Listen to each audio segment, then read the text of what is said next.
to tell you 4 of my favorite tools for shifting my mindset, which I use on a pretty much daily basis. Hey, hi, I'm Angel. Thanks for stopping by my channel. I know it's a little bit loud in here. It is what it is. That's a bonus. A bonus tool is just acceptance. Relax. Let it go. Pick your battles, as they say. Anyway, that's not one of my 4, though. These are just right off the top of my head as I'm driving along and I'm thinking about what are my favorite tools that I use the most often, because I'm writing a book. I've been writing it all year, called the 2-Minute Toolbox, and I think it's going to be done really soon. And while I'm finishing it up and editing it, it helps me to talk about it. So some of my favorite tools that I use every day are breathing, bathing and showering, or water of different temperatures, mantras, and self-signaling in my environment. I shall elaborate. Number 1, breathing. This, you may think there's just one kind of breathing, like the kind that comes automatically, but there's actually a lot of different styles of breathing. If you're interested, look up, I think it's prana yoga. It's been a while since I did any research on breathing, but over the years, I have been exposed to many different styles of breathing. There's like alternate nostril breathing, there's fire breathing, there's, breathing in for a long time and out in short staccato breaths, and vice versa. All kinds of different ways to play with the breath to bring your awareness to the breath. And there is a correlation between your heartbeat, your heart coherence, which is the regularity of the beat, in coherence with the rest of your body rhythms. Again, semantics, depends on how you are defining it or how you're putting that in the conversation. But my point being that breathing slow and steady creates a slow and steady heartbeat. There's a correlation between your breath and your heartbeat, whereas breathing really rapidly can actually increase the heartbeat as you're bringing more oxygen into the bloodstream. And so learning some calming breathing techniques, learning maybe some invigorating breathing techniques, learning proper breathing techniques for any given situation is a great tool to have in your toolbox, or a handful of tools, really. A few breaths full of tools. Lungs full of tools. It's free. It's something you can do anywhere, anytime, as long as nobody is keeping you from breathing, and then you got other problems on your hand, don't you? Although it's still important to keep control of your mindset, perhaps more important than ever in those situations where you're tempted to panic.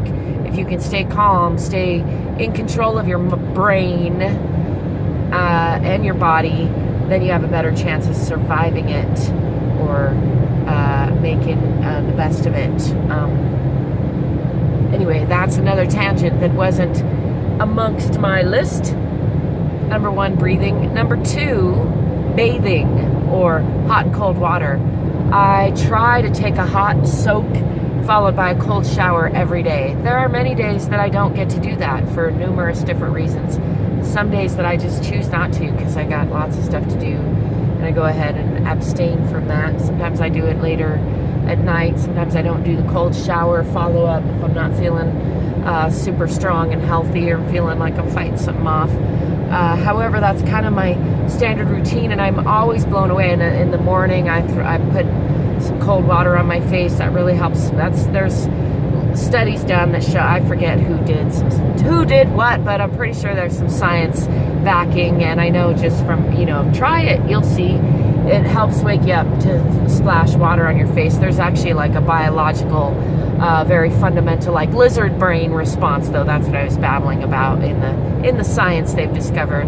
Anyhow, point being, hot and cold water hydrotherapy, as it's fancily called in the bodywork industry, is a great tool. Again, free in most cases, available. Not always. I recognize I have led a blessed life, and in fact, I grew up in a state of poverty where we didn't have running hot water in the home I grew up in. We did have running cold water. Thankfully, we had a well and a pump, and pumped it up to a tank, and so we had running cold water, but we had to heat it on the wood stove to have hot water, and so that was only about once a week, and sometimes we had to share bath water. So I really do have an appreciation for, as part of why I really love taking my baths now that I have that luxury. But I recognize that it's a luxury not all humans have. Now, I do think that it's a luxury that most humans should be able to choose to have, and I look forward to helping create more and more of a future where that is the case. All that being an aside, to my number 2 favorite tool for shifting my mindset is hydrotherapy, or taking a hot bath, or a cold shower, or a hot shower, or a cold ice bath. All of those can be helpful depending on the situation. Number 3 favorite tool of mine for shifting my mindset is mantras. I use mantras many times a day, most days. Before I get out of bed, I have a series of things I start to say. Some of them, most of them, mantras are usually out loud, but they work internally as well. And I had figured out about maybe 4 or 5 years ago that I was further down the spiral of negative thinking than I had realized. And so as I've been more disciplined with myself in recognizing when I'm thinking negative thoughts, telling shitey stories, and just flipping the switch, just changing the story, just changing the vibe on that as soon as I can. Part of how I do that is through mantras in my mind and my internal dialogue. So in the morning, before I even get up, when I first become aware that I'm awake, if I realize that I'm thinking negative thoughts, which often is the case, the mornings I used to have chronic nightmares when I was young, and so I have this very developed pattern habit of thinking negatively at night and in the morning, especially in bed, is attached to that. So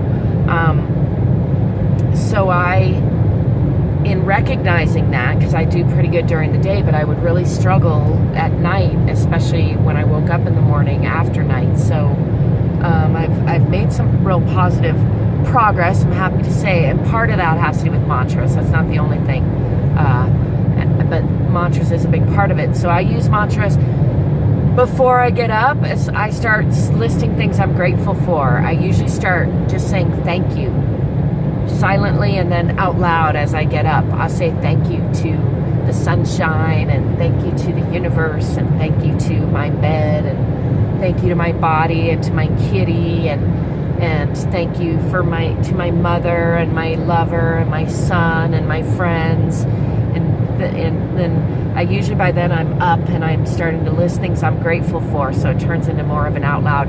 Now, I don't know if those quite qualify as mantras, but kind of they do, because I repeat them often. Now, I don't repeat them in the same order, and so maybe that makes them not a mantra, but it's a ritualistic practice, let's say that, of gratitude and appreciation in the morning. And then I do have a set of mantras called my five finger mantras, where I don't always connect my fingers, but initially they were connected to the energetic chi pathways of each finger loop, and I get some of that influence from ninjutsu and qigong and kung fu training in my younger days. But I find it a handy tool because most of us have hands, and so I use the five finger mantra to walk myself through, my five mantras. And they have evolved. I have some versions of them online, but I'll tell you what they are real quick. One is, I am positive energy in physical form. And I usually take a break and let each one settle in, sometimes for quite a long time, sometimes quickly, but I'll go through them quickly. Yeah, second is I align my whole self with my true self. The third is I own my moods, my thoughts, and my actions. And the fourth is I enjoy loving, dynamic, evolving relationships. And number 5, I take joyful, inspired, creative, playful action. And then I clap my hands 3 times and I do some face smoothing stuff. Anyway, that is number 3 mantras. I just realized this video is getting quite long. Number 4, so there are other mantras, but the point being, find mantras sometimes to replace a negative thought, sometimes just as positive things you say. I have many more, but I'll skip it for now and move on to number 4, which is, I want to say movement. I don't think it was movement. Hold, please.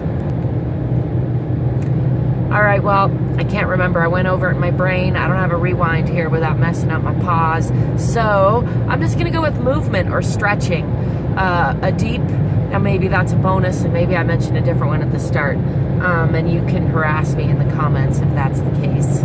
Call me names if that makes you feel better, or, empathize. In any case, stretching is another great tool for changing the mindset. It is amazing how we store tension. So sometimes just tensing and relaxing, along with breath, usually, like this is one of my favorites. Just scrunch your shoulders and then down, and can really help shift the body, which can help shift the mindset, basically. So a great tool. Another favorite stretch besides the shoulder crunch is forward bend. So stand up with your knees not locked but straight, your legs straight, your knees not locked, and bend from the hips, not the waist. You can roll down one vertebra if you want, but at the end, if you just bend from the waist, you're going to find you don't go very far, and if you shift and bend from the hips, you're going to go a lot further. It's pretty amazing. Try it. You'll like it. Anyway, that's my 4 quick tools for shifting your mindset. Breathing, bathing, mantras, and movement. Let me know if you have something to add, if you got anything to say about that. And as always, there's other ways you can connect with me and support me in the description. I wish you peace and prosperity and positivity and playfulness. Ciao.